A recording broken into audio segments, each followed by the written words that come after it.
with Linda Ray, who is our first ever participating artist from Kalgoorlie. Thank you for coming.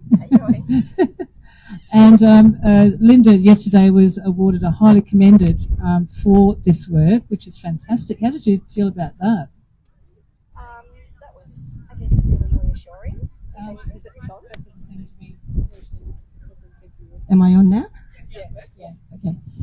That was really reassuring, I guess. This is my first entrance into an awards of this calibre, working in sculpture of this size. So I guess it was a really nice nod to know that I actually belong here. It was okay for me to be here. Yeah, that's great. That's great. So it's quite a journey. I mean, that the aluminium came from a wonderful business in Canning Vale, actually, that has supplied a lot of artists with free aluminium. It actually didn't, this one. Eh? The aluminium hasn't come from Canning Vale. It didn't come from Canning Vale? No, where did that come from? So the aluminium for my one, as Lynn mentioned, I'm from Kalgoorlie, so of course the aluminium has come from some mining machinery. It's the cast aluminium engine parts from old mining machinery. So I brought that down with me to down. How did you get it all down with you? So there's about 80 kilos in iris. I brought down about 100 to allow for a bit of excess. On a plate? By car? No, I brought that down by car. Okay. And melted that down. You might have had a little bit of excess baggage there. Yeah, just a little bit. So that came down when? So that was August, I think. Okay. I brought that down. So originally I modelled Iris out of plaster. So she started out with some copper wire and a few old bed sheets and plaster in my studio in Kalgoorlie, and I built a kind of a cruder version of her out of the plaster. And then I strapped her into the front seat of my car. She was a great passenger. And luckily she didn't bang on no backseat passenger. She was quiet. She didn't bang on about climate change the whole way at all, which was great. And then in the back of the car, I had my 100 kilos of scrap mining machinery parts, and I brought that down to a foundry in Bellevue, the Intercast. The guys there were incredibly helpful. They talked to me through all the different types of casting methods and helped me work out what I needed to do to make it possible. Yeah. So I've only done small scale casting before. Yeah. Have you done anything of this scale before? No, this is my first of this scale. That's great. So I had a lot of questions for them, and we spoke about all the different types of techniques. Yeah. We landed on sand casting. Yeah. And so the method of sand casting, the molds are actually destroyed as part of the process. So you only get one cast per mold. And the plaster model that I originally made was also destroyed. So there is only one of Iris. We only got one set of molds, and we only got one cast. She got chopped into 3 pieces. So her arms are solid aluminium and her head is solid aluminium. There was her arms, the front and the back. So there was 3 pieces that I took back to Kalgoorlie with me.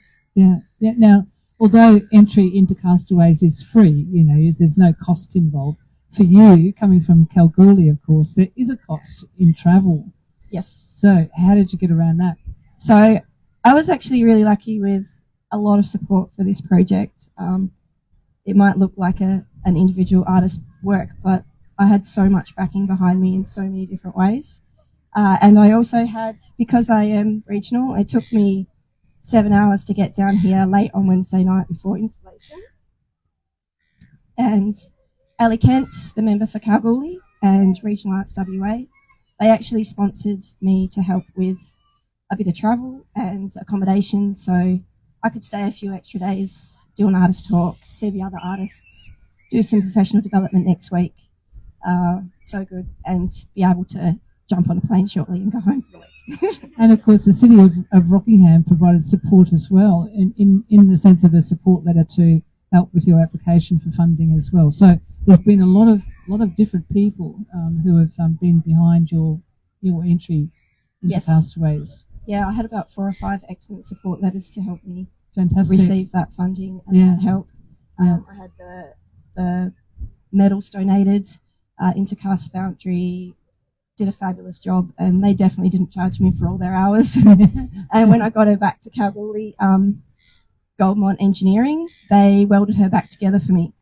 And the job they did was absolutely incredible. They took time out of their normal industrial work for mining, fantastic. which no doubt pays a lot of the bills, and they capped the price for me, and were more than happy to work on my project and really enjoyed doing something different. And the quality of the job that they did enabled me to then really comfortably carve back into her without worrying about getting any holes or anything like that. Yeah, so how have you found the process so far? I mean, it would have been something very different for you to be involved in an exhibition of this type. How have you found that process? I've actually enjoyed every challenge along the way. There have been a lot of challenges and a lot of learning, just how to use these methods in a larger scale, how it all works, and then the logistics of how am I going to stick her in the ground, and just how to physically get her down here and whatnot. Luckily, my proposal, I decided to keep her small. If she was any bigger, she might have been a bit tricky to fit in the car. Yeah, and the process of the actual competition as well. Is that something new for you? Yes, it is relatively.